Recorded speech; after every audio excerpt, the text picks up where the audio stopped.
In life, some stories shine a little brighter. These are tales of modern Cinderellas, women with hopes, dreams, and aspirations who found love in the most extraordinary places, in the arms of real-life princes.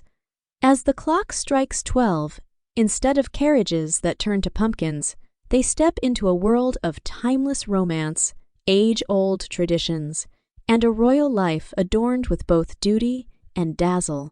But the first step is to meet your Prince Charming. Our course, 100 Ways to Meet the Rich, just had an overall upgrade and the price will rise soon. So check it out today.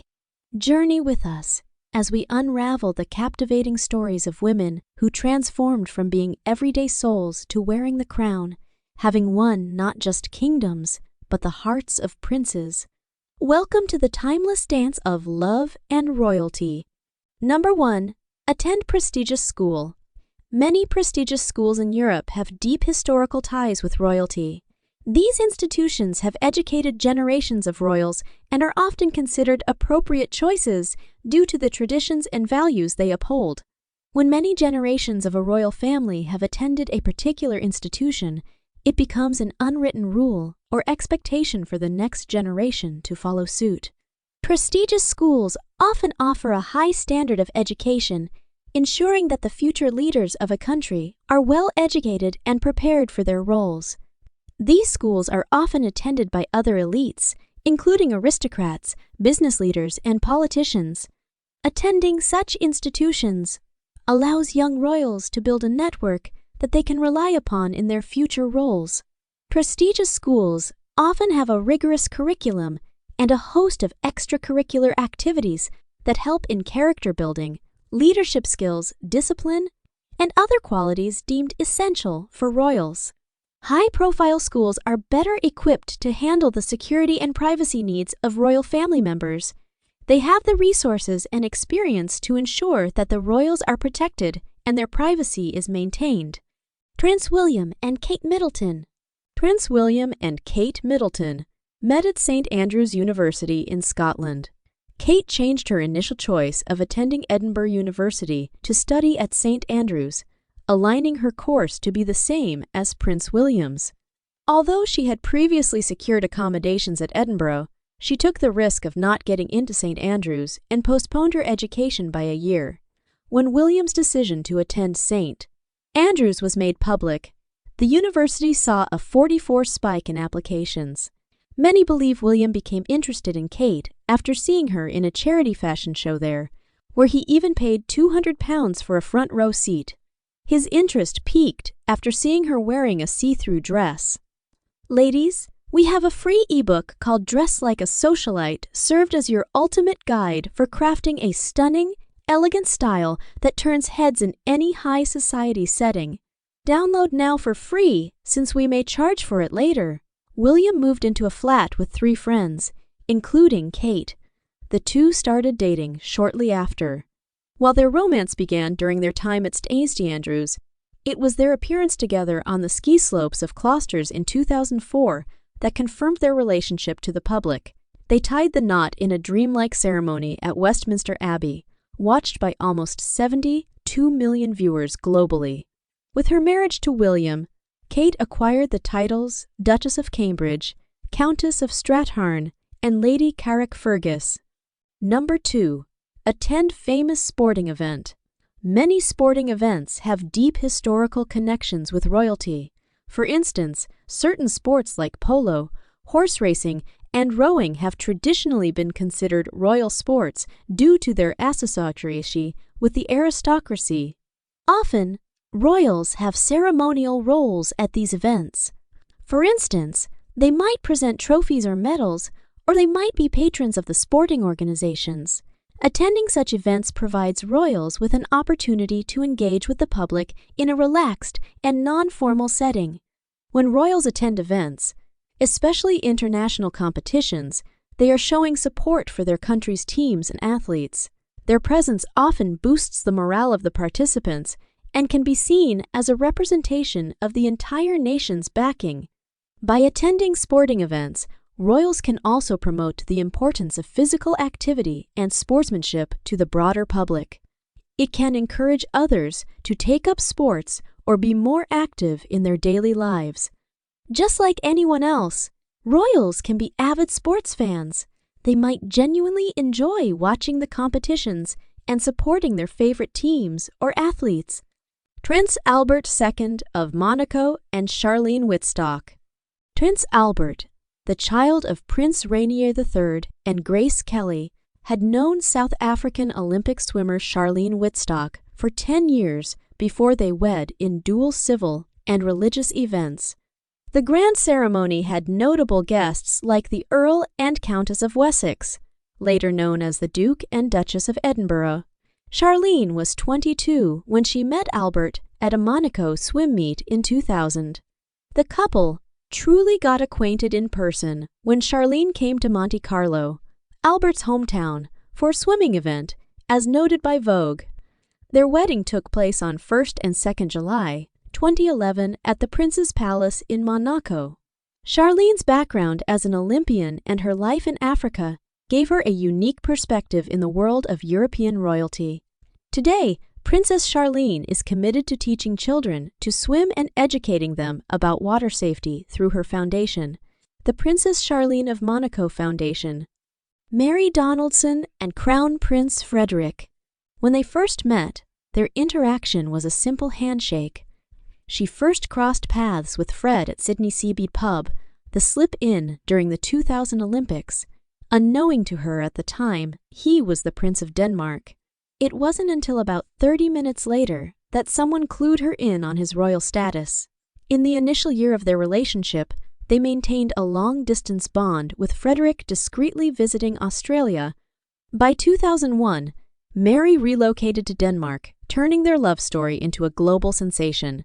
On October 8, 2003, the couple's engagement was formally announced. On May 14, 2004, the duo tied the knot at Copenhagen Cathedral in the country's capital. Mary wore a stunning dress designed by the Danish talent, Uffe Frank. King Philip and Queen Mathilde. On 11 September 1999, the engagement of Prince Philippe of Belgium and Mathilde Duquesne d'Arros was declared at Laeken Castle. Their 3-year secret relationship was a revelation for the Belgian media. Over time, there's been much curiosity about how Belgium's king and queen first met. They have consistently emphasized that theirs was not an arranged match. King Philippe remembers about their first encounter, saying he felt an instant connection and knew she would be his future wife. Queen Mathilde's encounter with King Philippe was at a tennis match. Both were actively participating in sports, a mutual interest that became a starting point for their relationship. King Carl XVI Gustaf of Sweden and Sylvia Sommerlath. King Carl XVI Gustaf met Sylvia Sommerlath during the 1972 Summer Olympics in Munich. After his grandfather, Gustaf VI Adolf, passed away in 1973, Carl became king. Roughly 2 years into his reign, in 1976, he declared his plans to marry Sylvia. Sylvia's multilingual and multicultural background, speaking 6 languages, has been an asset to the Swedish royal family. She has often been an unofficial ambassador for Sweden. Queen Sylvia has been passionate about dementia and Alzheimer's disease, inspired by her mother's battle with the disease. She has also been a strong advocate against child exploitation. Number 3. Network and expand social circles. Royalty, much like anyone else, will have personal friendships based on shared interests, experiences, and genuine connections. However, there are some common categories of individuals with whom royalty often forms bonds, either due to their roles, shared experiences, or societal expectations.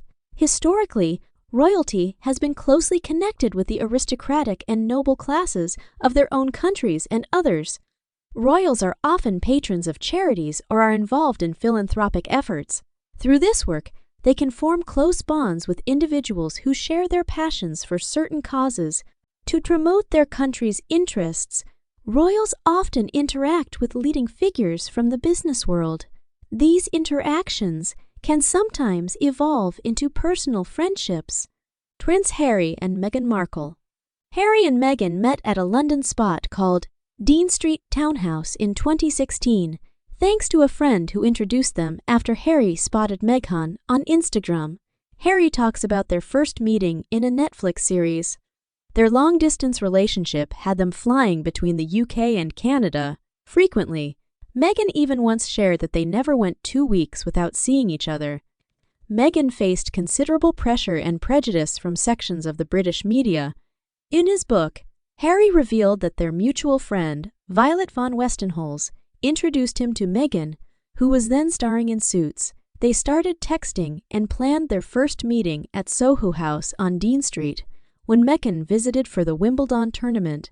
The duo got married on 19 May 2018 at St. George's Chapel in Windsor Castle, UK. After stepping down from royal duties, they have made a life in Montecito, California, and have been involved in various projects, including a multi-year production deal with Netflix. Crown Prince Pavlos and Marie Chantal Miller. In 1993, while pursuing a degree in history of art at NYU, Marie Chantal Miller first encountered Prince Pavlos in the city. They initially met through a blind date set up by Alexander Alico. Papa Marcu, a billionaire investment banker from New York and the son of an ex-assistant to Pavlos's grandfather, King Paul of Greece. At the party, they were seated beside each other during dinner, and they spent the entire evening conversing and dancing. One might say it was love at first sight for the two of them. Prince Carl Philip and Sophia Hellgeist. In 2009, Prince Carl Philip of Sweden ran into Sophia Hellgeist at a Bastard nightclub, having been introduced by mutual friends. At the time, the prince had recently ended a long-term relationship with Emma Pernald, and Sophia had returned to Sweden after studying for 4 years in New York. Though they had crossed paths before, it was during this meeting that they truly connected. The couple diligently maintained their privacy from media scrutiny. On June 27, 2014, the Royal Court of Sweden shared the news of their engagement. That same day, after 4 years of dating, Prince Carl Philip proposed to Sophia. Sophia Hellgeist faced a lot of skepticism from the media due to her past. Instead of retreating, she raised her energies into understanding her new role, engaging in charitable activities, and becoming an integral part of the Swedish royal family. Number 4. Grow up together. Well, the chances of becoming childhood friends with royalty are slim unless you are already in circles where such interactions are possible. Historically, the friends of royals have often been children of courtiers, aristocrats, diplomats, or those in the inner circle of the royal family. This is largely due to the physical proximity and shared experiences these groups have. So, it is nothing you can do to choose who your parents are, where and how you grow up. King Jigme Khizar, Namgyal Wangchuck, and Jetsun Pema. Jigme Khizar Namgyal Wangchuck and Jetsun Pema Wangchuck, the current king and queen of Bhutan, have a unique love story. Born on June 4, 1990 in Thimphu, Jetsun Pema is the daughter of a commercial pilot, Dondup Galchen and Amsu Namchoki, hailing from one of Bhutan's oldest noble families. At just 7, Jetsun Pema met young Jigme Khizar at a picnic and innocently proposed marriage to him. Touched, he promised he'd marry her if fate aligned. After ascending the throne in 2008 at 28, following his father's abdication, King Jigme Khizar fulfilled that promise. In 2011, 14 years post their memorable first meeting, the king married Jetsun Pema in an extravagant ceremony. At 21, she became the world's youngest queen consort. Number 5. Getting a good job. Working closely with royalty can be a unique experience that's often reserved for those in specific roles or industries. Courtiers and palace staff. This includes a broad range of roles, from personal secretaries and communication roles to household staff such as butlers, chefs, and housekeepers. Diplomatic and government roles. Ambassadors, consuls, and high-ranking government officials often interact with royals during state functions or diplomatic missions. Event planners and coordinators. Royalty frequently attend and host a variety of events, from state functions to charity galas. Event professionals who specialize in high-profile events might work with royals or their representatives. Journalism and media. While not directly working with royalty, journalists and photographers specializing in royal coverage often interact with the royal family. Arts and culture. Artists, authors, musicians, and actors might interact with royalty during performances, exhibitions, or special events that royals attend or sponsor. King Hussein and Princess Muna. Antoinette Avril Gardner, originally from Chelmondiston, Suffolk, is the daughter of British Army officer Walter Percy Tony Gardner, who later served as a military consultant in Jordan, and Doris Elizabeth Nisaton. She studied at Bourne School in Kuala Lumpur, Malaysia. Her path crossed with King Hussein of Jordan when she was a secretary on the Lawrence of Arabia film set, which was being shot in Jordan with the king's troops as supporting roles. The king had permitted his soldiers to participate as extras in the film and would periodically check in to oversee the filming. After embracing Islam, she took the name Muna al-Hussein and married King Hussein in 1961. Queen Rania wasn't just content being a figurehead. She actively leveraged her platform to advocate for global education, cross-cultural dialogue, and community empowerment, understanding the responsibilities that came with her title. Number 6. Cultural event. Royals often endorse and support cultural events as part of their duties. Their patronage can shine a spotlight on these events, promoting national or local culture, heritage, and arts. Attending cultural events is often part of a royal's official engagements. They might be present for inaugurations, anniversaries, or special showcases. By doing so, they emphasize the importance of culture in national life. Royals might not only attend these events, but also interact with artists, performers, and organizers. If you hold a key role in organizing or performing at a cultural event, you might have a higher chance of meeting royalty. King Willem-Alexander of the Netherlands and Maxima Zorreguieta-Cerruti. During the Seville Fair in 1999, Willem-Alexander, the senior heir to Queen Beatrix and Prince Claus, encountered Maxima Zorreguieta-Cerruti from Argentina. He kept his royal title under wraps, and Maxima initially thought he was teasing when she learned of his true identity. Maxima, born in Argentina, embraced Dutch culture and quickly learned the Dutch language. This endeared her to the people and smoothed her integration into Dutch royalty. Maxima has been notably active in her role as a queen. Apart from her work in financial inclusion, she's involved in cultural, social, and economic developments in the Netherlands. She's a member of several high-level United Nations advisory boards and is often seen representing Dutch interests abroad. Number 7. Become a celebrity. Becoming a celebrity can increase the likelihood of meeting royalty for several reasons. High-profile events.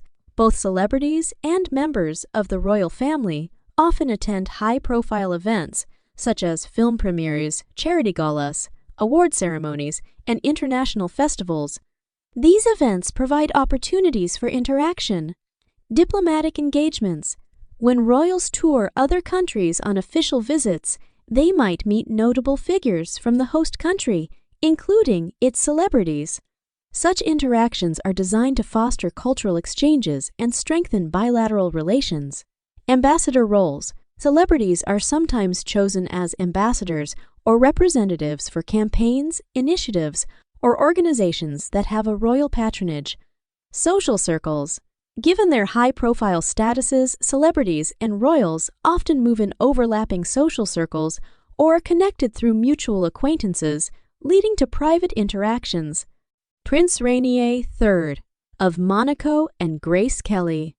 In 1955, during a photo session at the palace linked to her visit to the Cannes Film Festival, Prince Rainier met the Oscar-winning actress, Grace Kelly. Their courtship, which spanned a year, was marked by thoughtful consideration from both parties. Their wedding took place on 18 and 19 April 1956 At the Prince's Palace of Monaco and the St. Nicholas Cathedral, Prince Rainier's proposal was nothing short of a fairy tale. He proposed with a 10-carat diamond ring. Grace Kelly's transition to royal life was marked by her dedication to Monaco's cultural scene, particularly the Ballets de Monte Carlo. She founded the Princess Grace Foundation in 1964 to support local artisans. In the world of fairy tales and reality, the line often blurs, and the enchantment of marrying a real-life prince lingers as a dream in many hearts. As our stories have unveiled, these dreams can be realized in the most unexpected ways. It's not just about chance. It's also about placing oneself in the right narrative at the right time. Yet, you might wonder, how do such serendipitous encounters come to be? Enter our course, 100 Ways to Meet the Rich. Remember that every prince, every story, every moment of serendipity begins with a single step. Take yours with confidence and grace. Let your journey be as captivating as the destination, and may your own fairy tale be just a page turn away